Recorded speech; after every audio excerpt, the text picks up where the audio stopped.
Don't cry for her. Guys, karma is real, and more so, karma is a situation where you have people who did terrible things to others, people who had no empathy for others, people who ruined the life of others, and now the roosters are coming home to crow for them.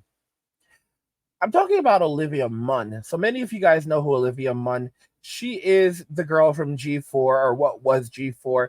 G4 used to be a channel where they talk predominantly about video games and technology. G4 Tech TV. She was one of the not necessarily OGs, but she came with the second generation, and it was very interesting. She was on a show called Attack of the Show, and she was beloved. She was never really a hardcore gamer, but she was welcomed into the space. She did cosplay, and prior to getting into the whole G4 scene, she had been like hanging around movie sets. I am so serious. She was so desperate to become an actress, and she hung around movie sets with guys like Brett Ratner. More on him later. And by the way, her name is not even Olivia; it's actually Lisa. Her middle name is Olivia, I believe, but she then dropped the Lisa and then started going by Olivia. At one point, they interviewed Brett Ratner, and Brett Ratner was like, I don't know who Olivia is, but I know who Lisa is. And he pointed out that she was a set groupie. And, he basically said that they had hooked up a couple of times, and, she was talking poorly about him because she had made comments that one of the guys that she had been with in Hollywood, they had a very small, they had a very small, what. And he basically said that, he had been with her for a few times, and, she just was being disrespectful to him. And he wasn't he said it in a very provocative way. Well, fast forward years later, she then went on to claim that, some guy in Hollywood, a Hollywood director, had, been very problematic with her. And then, Brett Ratner came out and said that, she was trying to destroy his career. She then stated that she wasn't talking about him. So it's like, okay, so the whole thing is quiet now, right? Fast forward to the whole M2 movement thing, and she then comes back out and says, "No, I was talking about Brett," and she destroyed his entire career. He basically created the original X-Men movies. He's the person that's really responsible for superhero movies, modern superhero movies taking off. Sure, we had Blade prior to the X-Men movies, but the X-Men movies were the first movies, superhero movies, that showed how to do superhero movies right in the modern day era. They got rid of the ugly spandex, yellow spandex suits, and like for Wolverine and all the other garbage. And they showed you how to take it into a modern day era without being goofy. It was very realistic, and those were the first series of movies that I would say kicked off the actual MCU. Even though they were not a part of the MCU at the time, they were under the Fox bandwagon, I believe. Now they're under the MCU. Regardless, they really did kick off the MCU. They showed us how to make these movies and how to popularize them. And it's just really unfortunate because she destroyed his career, and he hasn't worked since. Now, keep in mind, this is the same woman who at one point on the Attacks the Show said, was talking about, whenever a guy takes a girl out for dinner in a movie, she's supposed to, provide physical intimacy after that, relationship. She cracked that joke once. I will never forget. And then, she also talked about going and seeing a screening for Superbad and so forth. This was like, guys, this was like 10 years ago. 10 years ago. And then fast forward to 2024, and this is the type of thing that these people are doing. And they're so deep in their masculinity. That's why I told you that feminism did not take advantage of women. Women took advantage of feminism. And you can see the hyper masculinity of these individuals. Let's jump into this clip. Go on a date with you or kiss you or have sex with you that all of a sudden I want to be with you forever because I just fainted inside. The thing is that sometimes you're the girl and I'm the guy. That's just how it is sometimes. Like, I don't really want it. Sometimes I just need you to... Sometimes you just want them to be quiet. Be like, stop talking so much. Be pretty.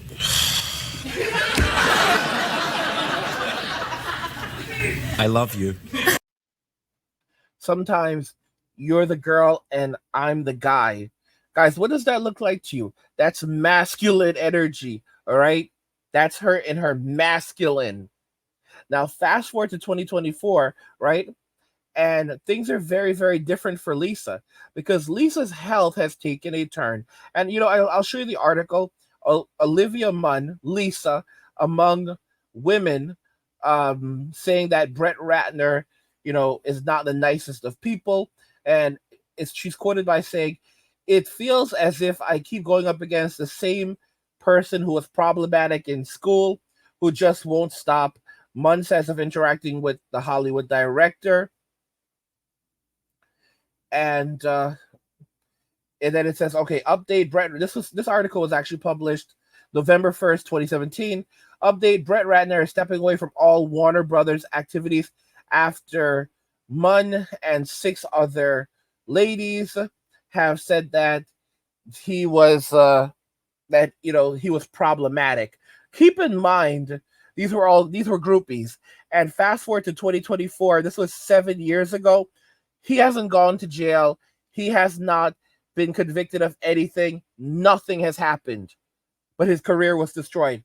So, in light of all of these comments being made, I'm choosing to personally step away from all Warner Bros. Related activities. He was fired. He was told that he had to leave.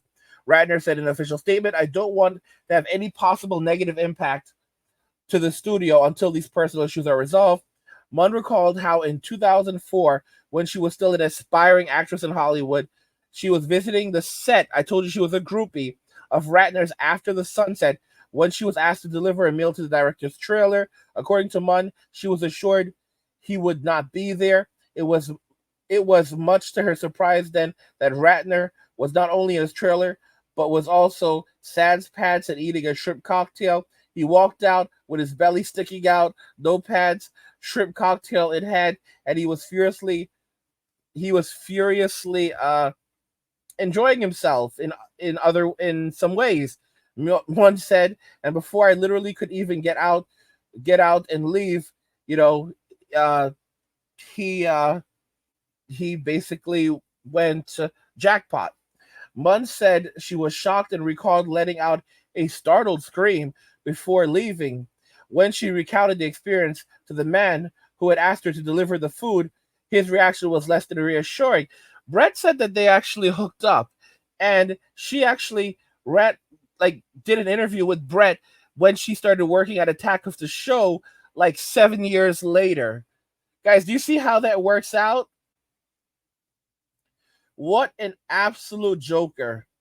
What an absolute joker. The actress immediately told her sister, who told her she should speak to a lawyer rather than draw up a case against Ratner. However, Munn said the lawyer told her that it was inadvisable for her to try to go up against such a powerful director. That did leave an impact on me, Munn said. How broken do some women have to be before people listen?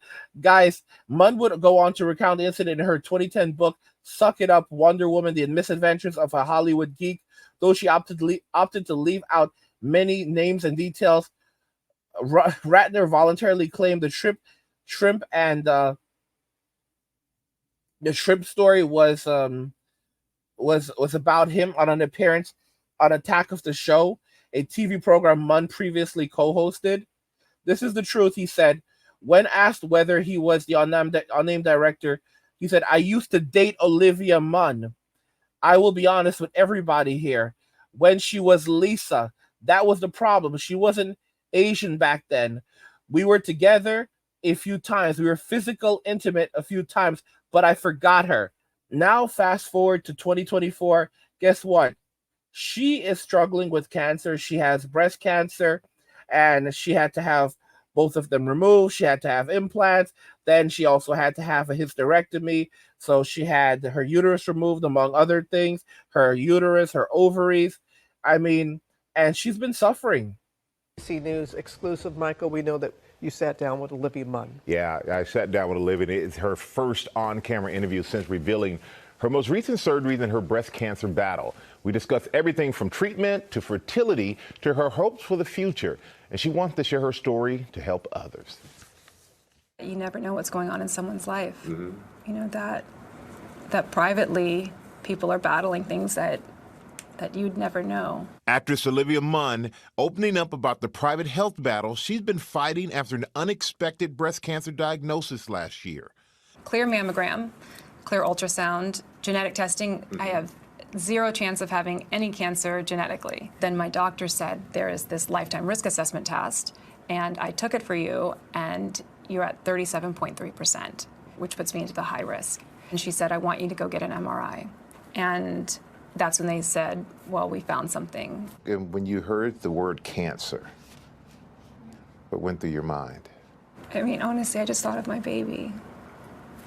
You know, cancer is that's the word you don't want to hear.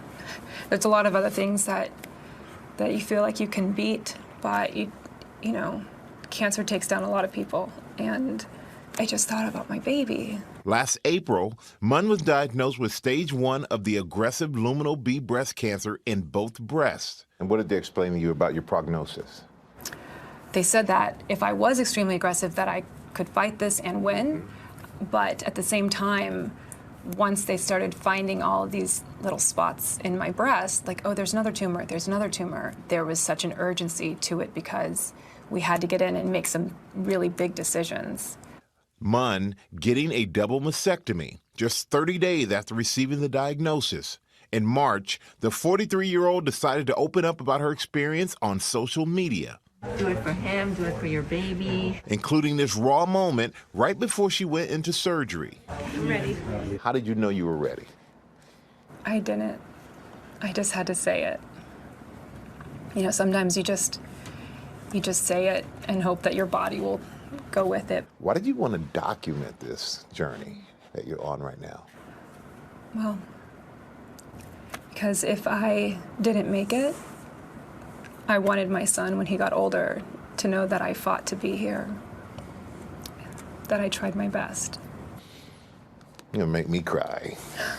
You want the people in your life, you want the people that maybe don't understand what's going on right now to know that, like, you did everything you could to be here. Munn shared the 2.5-year-old son, Malcolm, with her partner, comedian John Mulaney. And how has it been having John there to support you?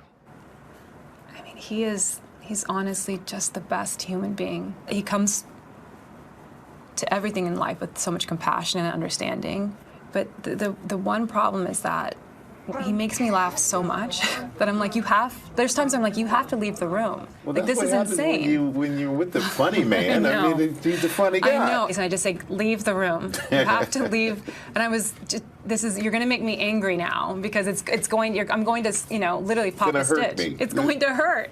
Because of the potential impacts of cancer treatment on her future fertility, she decided to undergo egg retrieval, something Munn had done twice before in her 30s. John and I had a long talk about it. We realized that we weren't done growing our family. So right after the double mastectomy, I went through a round of egg retrieval. And that's a scary process because I have a cancer that feeds off of hormones. So I knew there was a risk. And our doctor said, look, we're going to get one for you, and then we're going to call it. And then our doctor called, and he said, hey, we got the results back. It's 2 healthy embryos. And we just started bawling, crying, both of us. And have you ever thought about, you know, that far ahead about what the future of your family looks like? We really just hope that it works out for us to be able to have another baby. We just want one more. I'm not going to ask for too much more in this life, I promise. I just want one more baby. Because luminal B is a hormone-positive type of breast cancer, Munn's treatment involves suppressing production of the hormones that cause it to grow, putting her body into medically induced menopause. The hormone suppression therapy is brutal, and it gave me next-level debilitating exhaustion. I was just in bed all day long. My quality of life was so minimal, and I wasn't able to be there for my baby. Did he notice a change? Yeah. I mean, whenever Whenever Malcolm would come into the home, he'd run straight to my bed because that's where he knows I am. Like, that's what he associated with me. And that was just too difficult for me to take. I had to find out if there was another option. So I opted to do the hysterectomy with the ovarectomy. And almost immediately after that, my energy just came back full force. Soon, Munn says her doctor wants her to start another drug that will stop her body from producing the cancer-growing hormones elsewhere in the body. I have been so aggressive. I was, I did everything they told me to do. I did all the big surgeries. And now I'm saying, do I have to do this extra drug? After all the steps you've taken, why do you think that was the one thing you questioned? It's so tiring. Guys, so ovarectomy is actually when you have your ovaries, when a woman has her ovaries removed as well. So she had her uterus removed and she had her ovaries removed. And that's after she had the double, she had her her breast removed. Now, I mean, she's had a lot of surgery, and now she has to undergo, take another drug for preventative care, and it's a lot. And this is, if you saw earlier in the video, this is the same girl who legit was like, men just need to be quiet sometimes, because sometimes the woman is the girl, the woman is the man. And look at her now. She wants sympathy. She wants empathy. She wants this man, the comedian, to be with her. And if she was in the same position, she would already be gone. She'd be out there cheating. She'd be with some other dude. That's how women work in Western society. They expect men to be responsible, virtuous. I see these videos of Brett Cooper saying that men need to be responsible and men need to be loyal and men need to be virtuous. So basically, guys, bad women want men to be good, want good men. Non-traditional women want traditional men. Like, make that make sense, right? That's the reality we now live in. So I'm not feeling for her. I'm not crying for her. Don't cry for her, because she's not going to cry for you. And guys, again, by the way, don't forget, if you're enjoying the content, you want more of my content, consider checking out my newsletter. I have a brand new newsletter for you guys. Go check out my newsletter. Subscribe to my newsletter for my personal thoughts and insights. I release it every single week, and there's a link to it in the description of the video. Also, guys, join the Angry Guy community. I finally set up a community for you guys. You can go to angrygalaxy.com, join the Angry Galaxy, get started. We've got tons of great guides in there that I've written for you guys, guides, tutorials, tons of bonus exclusive content, videos that you're not going to be able to get here. So go and check that out. There's a link in the description of the video. Guys, what do you think regarding what I've said here? It's Karma. Do not cry for her. She would not be crying for you.